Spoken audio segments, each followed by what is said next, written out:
Pessoal, é um privilégio para mim poder fazer um outro vídeo. Meu nome é Adriano Pereira.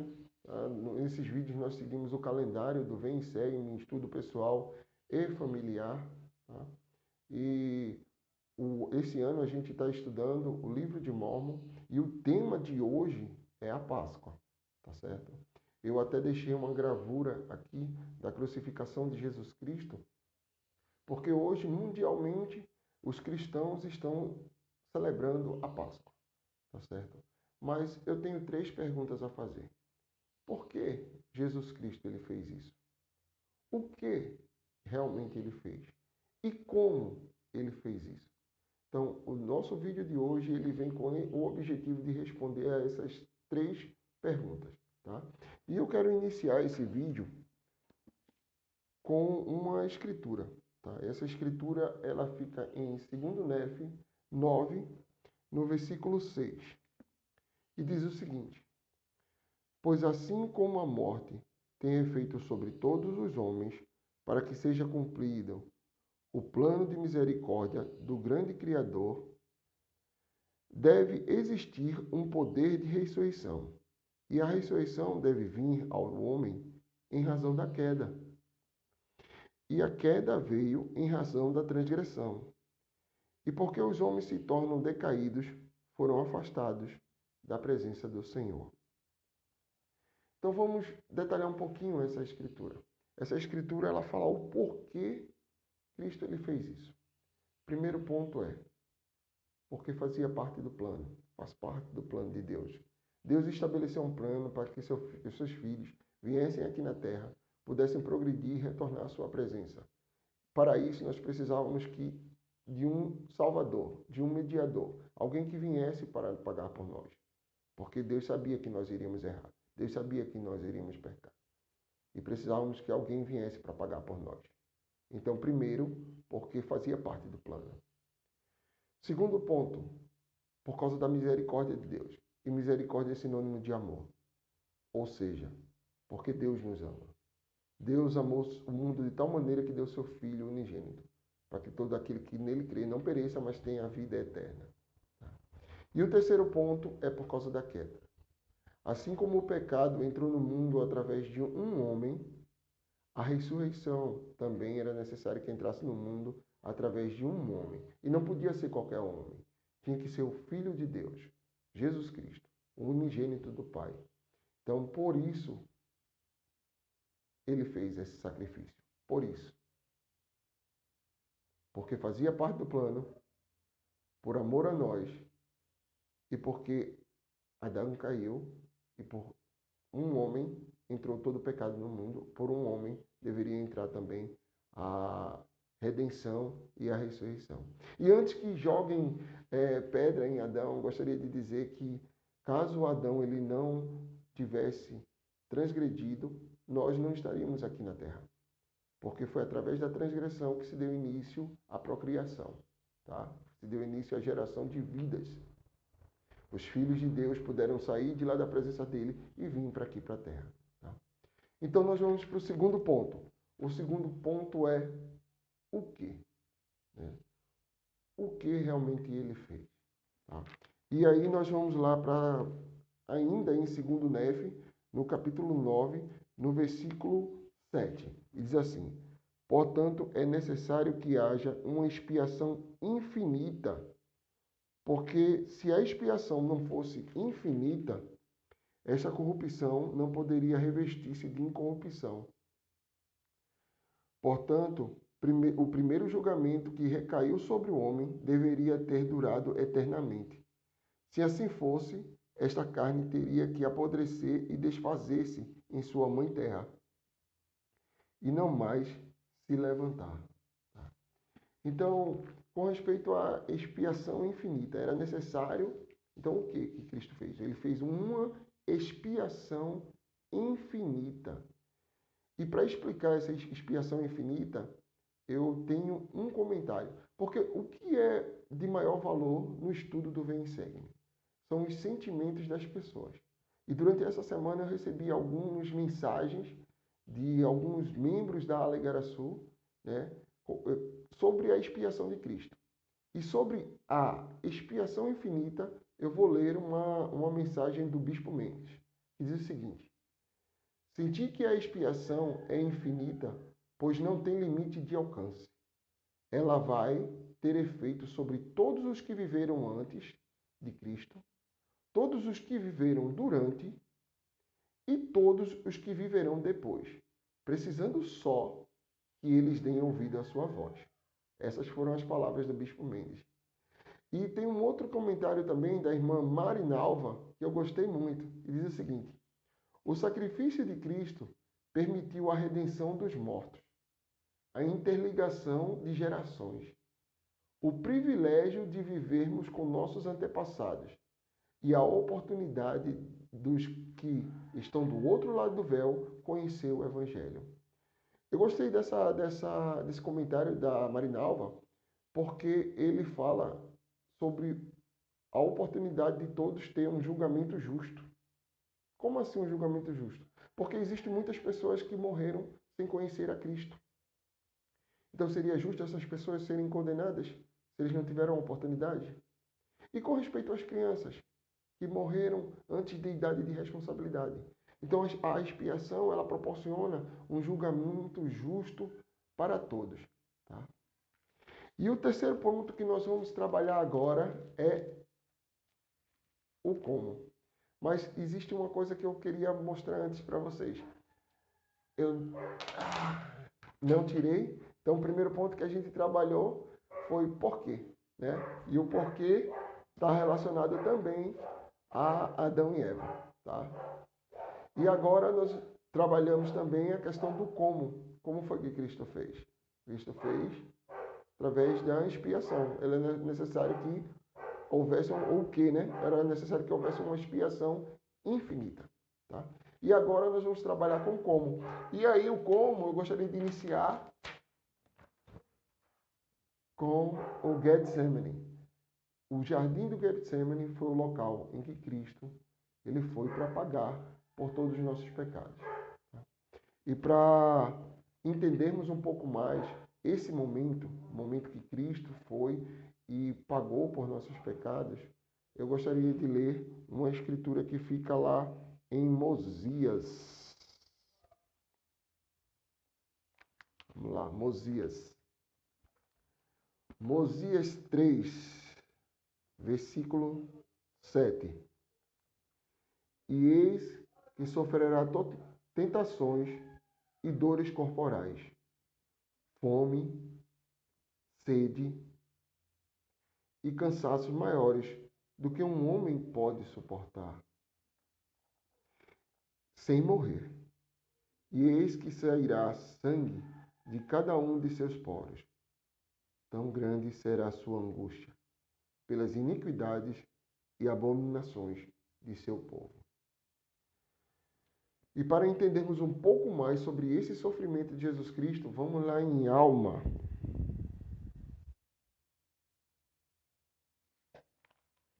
Alma, capítulo 7, versículo do 11 ao 12, diz o seguinte: e ele seguirá sofrendo dores e aflições e tentações de toda espécie. E isto para que se cumpra a palavra que diz que ele tomará sobre si as dores e as enfermidades de seu povo. E tomará sobre si a morte, para soltar as ligaduras da morte, que prendem o seu povo. E tomará sobre si as suas enfermidades, para que se encham de misericórdia as entranhas, segundo a carne. Para que saiba, segundo a carne, como socorrer seu povo, de acordo com suas enfermidades. Então, por que Cristo teve que passar por isso? Porque hoje, quando eu perco um ente querido, quando eu tenho uma enfermidade, uma dor, algum sofrimento na minha vida, ou na vida da minha família, ele sentiu isso. E ele sabe qual é o nosso limite. Então, ele passou por tudo isso para que ele pudesse ter empatia por nós. Empatia é a capacidade de você se colocar no lugar de outra pessoa. Então, ele fez isso. Ele tem empatia por nós. E ele sabe como nos socorrer. Por isso, Isso foi como Cristo fez. Ele sofreu dores que nenhum homem poderia suportar. Derramou sangue por cada um dos seus poros, por nossos pecados. Porque ele não tinha pecado, mas ele fez isso por nossos pecados. Ainda nessa parte do como, né? E eu gostaria agora de mostrar uma outra gravura. Diz respeito à ressurreição de Cristo. A ressurreição de Cristo. E aí eu gostaria de ler uma escritura que fica em 2 Nef novamente, no capítulo 9, versículo do 11 até o 15. Tá? Do 11 ao 15. E aí a gente vai entender um pouquinho sobre a ressurreição de Cristo. E diz o seguinte: e por causa do caminho de libertação de nosso Deus, o Santo de Israel será morto, e essa morte. E por causa do caminho de libertação de nosso Deus, o Santo de Israel, e essa morte da qual falei, que é a física, libertará os seus mortos. E essa morte é a sepultura. E essa morte da qual falei, que é a morte espiritual, libertará os seus mortos. E essa morte espiritual é o inferno.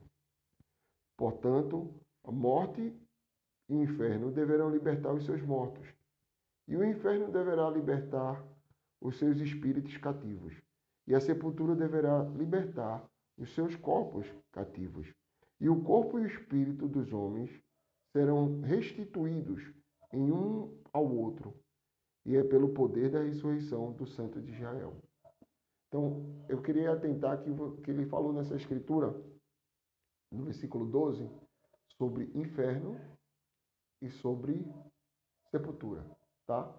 Então, vamos continuar. O versículo 13 diz o seguinte: qual grande é o plano de nosso Deus?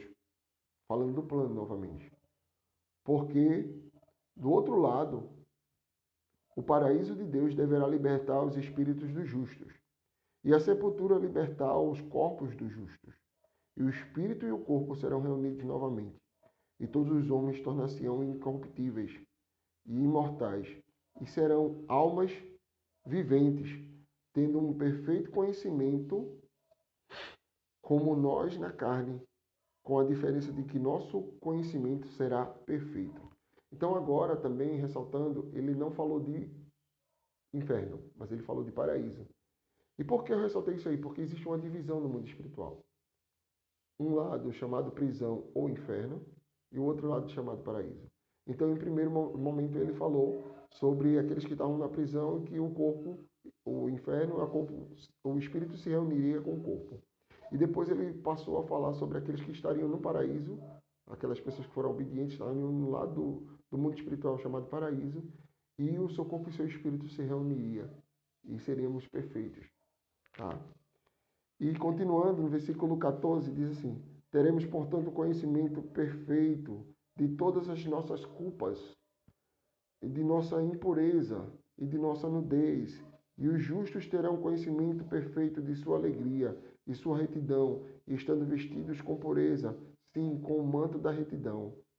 E acontecerá que, quando todos os homens tiverem passado desta primeira morte para a vida, tornar-se-ão imortais. Deverão comparecer ante o tribunal do Santo de Israel, e virá então o julgamento, e serão julgados de acordo com o santo julgamento de Deus. Então, esse é um outro ponto. Como Jesus Cristo proporcionou essa ressurreição para nós. Ele venceu a morte. Ele se entregou em sacrifício por nós. E porque Cristo ressuscitou, todos nós ressuscitaremos também. Mas eu gostaria de, antes de falar um pouco mais sobre expiação, eu gostaria de ler mais uma escritura. Alma 11, 42 a 45. Alma 11, 42 ao 45.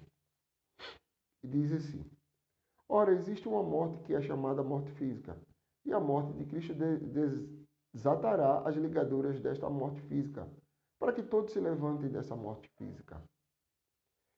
O espírito e o corpo serão novamente reunidos em uma perfeita forma, e os membros e juntas serão restaurados em sua devida estrutura, tal como nos achamos neste momento, e seremos levados e apresentar-nos perante Deus, sabendo o que sabemos agora e tendo uma viva lembrança de nossa culpa.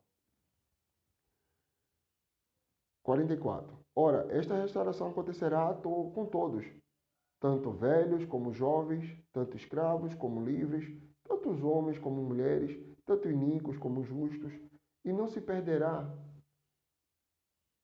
um único cabelo de sua cabeça, mas tudo será restaurado em sua perfeita estrutura, como se encontra agora, ou seja, no corpo.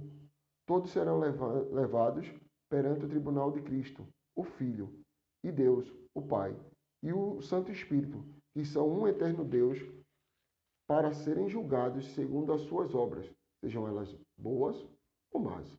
Ora, eis que vos falei sobre a morte do corpo mortal, e também sobre a ressurreição do corpo mortal. Digo-vos que esse corpo mortal será levantado num corpo imortal, e isto passará da morte, da primeira morte, à vida, para não mais morrer, e o espírito iniciar seu corpo, para não mais serem divididos, e todos tornando-se assim espiritual e imortal, de modo que já não possam experimentar a corrupção. Então, o que eu gostaria de deixar bem claro é que a ressurreição ela é para todos, tá? Não é para quem foi bonzinho, é para todos, tá? É para o homicida, é para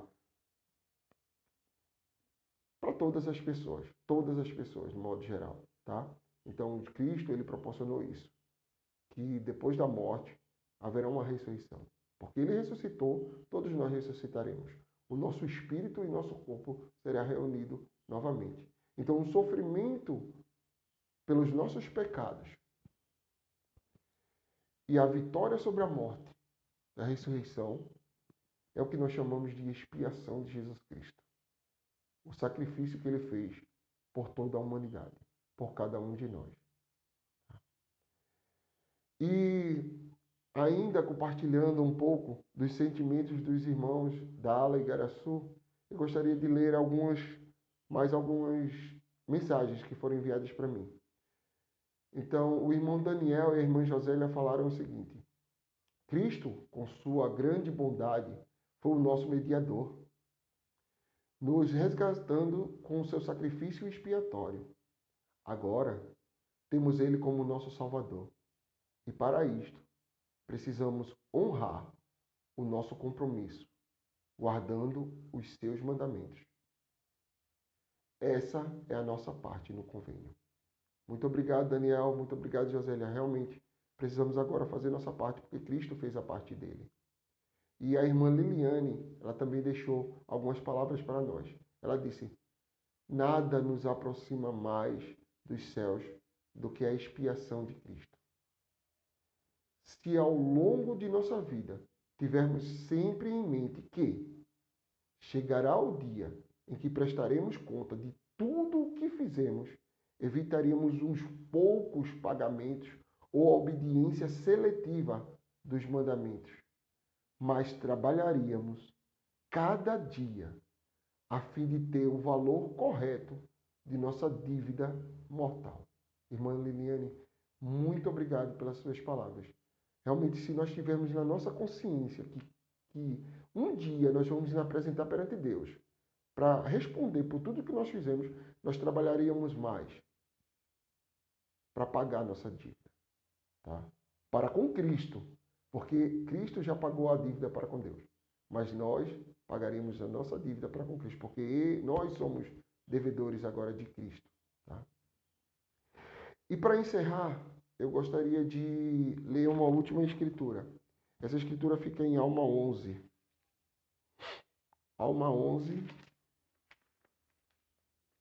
no versículo 41. Porque essa escritura vai para todos que acham que talvez isso que eu falei é bobagem. Tudo isso que a gente está falando aqui é bobagem. Não precisa se preparar, não precisa fazer muito, é só esperar, deixa a vida me levar, a vida leva eu, e coisas desse tipo. Então, Alma 11, versículo 41. Portanto, os iníquos permanecerão como se não tivesse havido redenção, sendo apenas desatadas as ligaduras da morte. Pois eis que dia virá em que todos se levantarão da morte e apresentar-se-ão perante Deus e serão julgados segundo as suas obras. O que essa escritura quer dizer? Essa escritura quer dizer que se você quiser levar sua vida do jeito que você achar bem melhor, sem guardar os mandamentos, tudo bem. O sacrifício expiatório de Jesus Cristo não adiantou de nada para você. Mas você vai ressuscitar e vai se apresentar perante Deus e vai ser julgado, quer queira ou não.